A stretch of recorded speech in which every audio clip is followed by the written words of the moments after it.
శ్రీరంగం ఆలయం 7 ప్రాకారాలు, వేల సంవత్సరాల చరిత్ర, ప్రపంచంలోనే అతిపెద్ద క్రియాశీల హిందూ దేవాలయాల్లో ఇది ఒకటన్నమాట. మరి ఈ ఆలయంలో ఉన్న ఒక రహస్యమైన రాతి చక్రం గురించి మీకు తెలుసా? దీనిలో చేతివేళ్లు పెట్టి మనం ఒక కోరిక కనుక కోరితే నెరవేరుతుందని ఇక్కడ భక్తులు నమ్ముతారన్నమాట. ఈ రోజు నేను మా ఫ్యామిలీ కలిసి శ్రీ రంగనాథ స్వామి ఆలయాన్ని అయితే దర్శించుకున్నాము. ఈ టెంపుల్ గురించి అయితే మీకు ఈ వీడియోలో షేర్ చేస్తాను.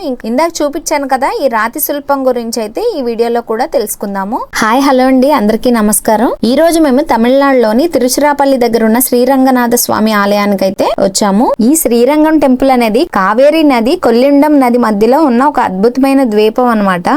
ఈ క్షేత్రాన్ని భూలోక వైకుంఠం అని కూడా పిలుస్తారు. ఈ టెంపుల్ లో అడుగు పెట్టగానే చాలా ప్రశాంతంగా అనిపించిందండి. బయట చాలా రష్ గా ఉన్నా గానీ లోపలికి వెళ్తే మనసంతా ప్రశాంతంగా ఉంటుందన్నమాట. ఈ టెంపుల్ లో సుమారు 156 ఎకరాల విస్తీర్ణంలో నిర్మించబడింది. ప్రపంచంలోని అతిపెద్ద క్రియాశీల హిందూ దేవాలయంలో ఇది ఒకటన్నమాట. ఇది మొత్తం 7 ప్రాకారాలు ఉంటాయి. ఇక్కడ మొత్తం కూడా 7 ప్రాకారాలు ఉన్నాయి. ప్రతి ప్రాకారం దాటుకుంటూ వెళ్తుంటే మనకి ఏదో లోకంలోకి వెళ్ళినట్టుగా అనిపిస్తుంది. బయట అయితే చాలా ఎండ ఎక్కువగా ఉందండి. నేను ఇంతకు ముందు ప్రీవియస్ వీడియోలో జంబుకేశ్వర లింగం టెంపుల్ గురించి అయితే వీడియో షేర్ చేశాను కదా, దానికి కంటిన్యూషన్ అన్నమాట ఈ వీడియో. పార్ట్ 2 అండి. జంబుకేశ్వర లింగం టెంపుల్ కి వెళ్ళిన తర్వాత వెంటనే ఇక్కడికి వచ్చామన్నమాట.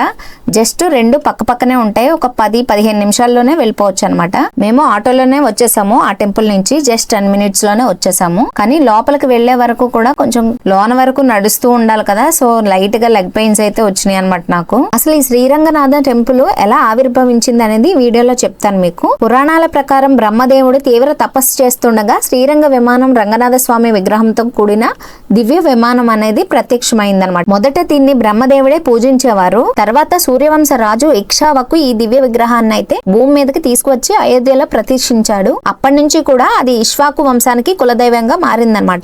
లంక యుద్ధం ముగిసిన తర్వాత రామ పట్టాభిషేక సమయంలో ధర్మాత్ముడైన విభీషణుకు ఈ శ్రీరంగ విగ్రహాన్ని అయితే బహుమతిగా ఇచ్చారనమాట. విభీషణుడు ఆ విగ్రహాన్ని లంకకు తీసుకువెళ్తుండగా కావేరీ నది ఒడ్డున విశ్రాంతి కోసం అయితే కింద ఉంచారు. పూజలు పూర్తయిన తర్వాత మళ్ళీ ఎత్తడానికి ప్రయత్నించగా విగ్రహం అయితే కదలలేదు. అప్పుడు స్వామి ప్రత్యక్షమై నేను ఈ పవిత్ర స్థలంలోనే ఉండాలనుకుంటున్నాను అని చెప్పాడని స్థల పురాణం చెబుతుంది. విభీషణుడు భక్తిని గౌరవిస్తూ స్వామి దక్షిణ దిశగా లంక వైపు ముఖం చేసుకుని శాశ్వతంగా కొలువై ఉంటారని వరమిచ్చాడు. అందుకే నేటి శ్రీరంగ స్వామి దక్షిణాభిముఖంగా దర్శనమిస్తారనమాట మనకి. ఇంకో ఆసక్తికరమైన విషయం ఏంటంటే ఈ శ్రీరంగం భూలోక వైకుంఠంగా ప్రసిద్ధి చెందింది. 108 దివ్య దేశాల్లో ఇది మొట్టమొదటి అత్యంత ప్రముఖమైన వైష్ణవ క్షేత్రంగా భావించబడుతుంది అనమాట.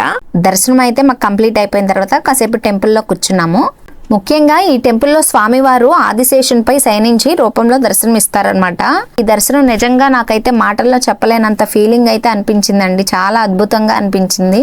నేనైతే అసలు ఫస్ట్ టైం చూస్తున్నానండి. చాలా పెద్ద విగ్రహం స్వామివారిది అయితే. మేము కూడా స్వామివారిని దర్శించుకున్నందుకు చాలా హ్యాపీగా అనిపించిందండి మాకైతే. మీరు ఎవరైనా నా ఛానల్ ఫస్ట్ టైం చూస్తున్నట్లయితే ప్లీజ్ సబ్స్క్రైబ్ చేసుకోండి. నెక్స్ట్ 2 వీడియోస్ కూడా మీకు చాలా ఇంట్రెస్టింగ్ గా నచ్చుతాయి అనమాట వీడియోస్. దాన్ని కూడా చూడండి. నా ఛానల్ ని సబ్స్క్రైబ్ చేసి ఉంచుకోండి. ఇప్పుడైతే మీకు ఈ పిక్ లో కనిపిస్తున్న ఈ రాతి శిల్పం గురించి అయితే మీకు చెప్పాలి. మా పాప ఇక్కడ ఎక్స్ప్లెయిన్ చేస్తుంది అనమాట అసలు ఎలా పెట్టాలని. ఇంతకు ముందు చేసింది కదా ఆల్రెడీ, సో అందుకే నాకు మళ్ళీ ఒకసారి ఎక్స్ప్లెయిన్ చేస్తుంది. నాకు తెలియదని. ఇదైతే నాకు చాలా ఇంట్రెస్టింగ్ గా అనిపించిందండి. ఇక్కడికి వచ్చిన చాలా మంది భక్తులు కూడా ఈ రాతి చక్రం దగ్గరకు వచ్చి చేతివేళ్లు ఆ రంధ్రాల్లో పెడుతూ చాలా మంది అయితే అలా చేస్తున్నారు. నేను కూడా అది చూసి నేను కూడా ఒకసారి ట్రై చేశాను. ఫస్ట్ లో ఇది చూడగానే నాకేంటో అర్థం కాలేదు. నేనైతే ఇక్కడ కొంతమందిని అడిగాను. వాళ్ళు ఏం చెప్పారంటే మన చేతివేళ్లు అందులో సరిగ్గా సరిపోతే చాలా అదృష్టం వస్తుందంట, కోరికలు అయితే వెంటనే తీరతాయని ఇక్కడ నమ్ముతూ ఉంటారండి. ఇంకొంతమంది ఏం చెప్తున్నారంటే ఇది పురాతనమైన శిల్పకళలో ఒక భాగం అని చెప్తున్నారు. పాదాలు మోకాళ్ళ మీద కాకుండా పాదాలు కరెక్ట్ గా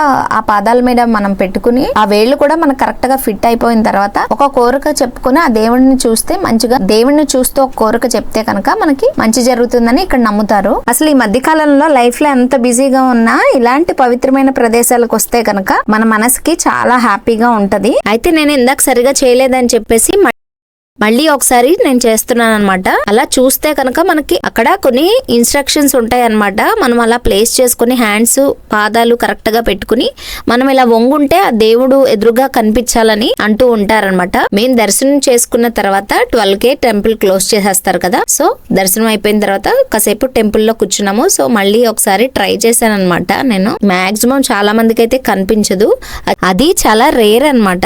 సో నేనైతే ట్రై చేశాను. మా ఫ్యామిలీ ఇలా ఈ టెంపుల్ ని దర్శించుకోవడం అయితే నాకు చాలా హ్యాపీగా అనిపించిందండి. ఈ ఎక్స్పీరియన్స్ ఎప్పుడు నాకు గుర్తుండిపోతుంది. ఫ్రెండ్స్, శ్రీరంగం శ్రీ రంగనాథ స్వామి ఆలయానికి సంబంధించిన మా అనుభవం మీకు నచ్చిందని అనుకుంటున్నాను. మీరు కూడా ఒకసారి ఈ భూలోక వైకుంఠాన్ని దర్శించండి. వీడియో నచ్చితే ఒక లైక్ చేయండి.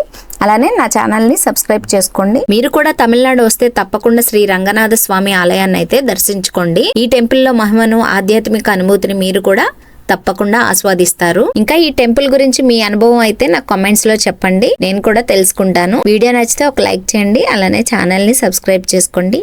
Thanks for watching. నెక్స్ట్ వీడియోలో మళ్ళీ కలుస్తాను. Thanks for watching.